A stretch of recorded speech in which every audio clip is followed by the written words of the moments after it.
اللہ پاک دا قرآن اعلان کر رہا ہے واللہ یدعو الی دار السلام وَيَهْدِي مَن يَشَاءُ إِلَى صِرَاطٍ مستقیم۔ اور اللہ پاک تانوں بلا رہے نے سلامتی والے گھر دی طرف بلا رہے نے، اور جنوں اللہ پاک پہچاندے نے ہدایت دے دیندے نے سیدھے رستے دی طرف۔ اللہ پاک بلا رہے نے سلامتی والے گھر دی طرف۔ ایسا مطلب کہ یہ اللہ پاک جنت وال بلا رہے نے، جیڑی جنت او سلامتی والی۔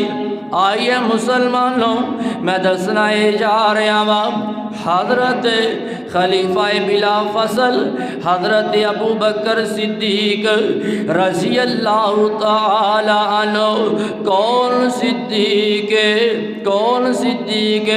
نبی پاک علیہ السلام دا غار یار صدیق جا رہا ہوں۔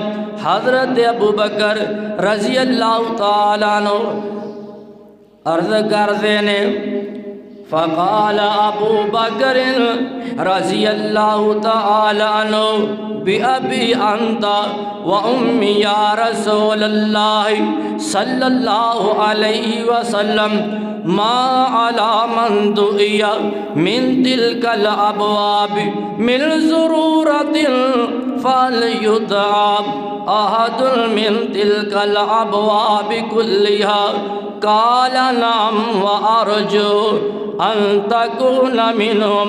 حضرت ابو بکر رضی اللہ تعالیٰ عنہ عرض کردے نے سونیا کسے واسطے اے ضروری نہیں کہ ہر دروازے تانی اس نے بلایا جائے یا سارے دروازے کھولے جان، مگر اللہ دے رسول جی میرے ماں باپ تاڑے تو قربان، او کیڑا خوش قسمت بندہ وے جس واسے جنت دے سارے دروازے کھولے جان گے اور جنت دے ہر دروازے تانی آواز دی جائے گی، او کیڑا خوش نصیب ہے۔ آقا فرماندے نے قال نعم وارجو ان تکون منہم۔ ابو بکر تمہیں اونا دے اندروں میں جنانو جنت دے ہر دروازے تو آواز دی جائے گی۔ کون؟ ابو بکر رضی اللہ تعالیٰ عنہ۔ کون ابو بکر نے؟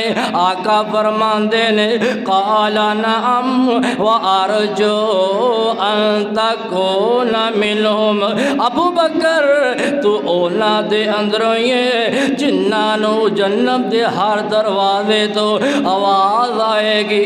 آئیے مسلمانوں ابو بکر کون ہے؟ سانو حضرت ابو بکر دے نال اپنی جند جان تو زیادہ پیارے، اپنے اہل و عیال اپنی بیوی بچے پہنا پرا خاندان تو ود کے سانو حضرت ابو بکر دے نال محبت پیارے۔ کیوں اسی محبت پیار نہ کریے؟ ابو بکر نے آل رسول اہل بیت دے نال وفاواں کرن دے حق ادا کر دیتے نے۔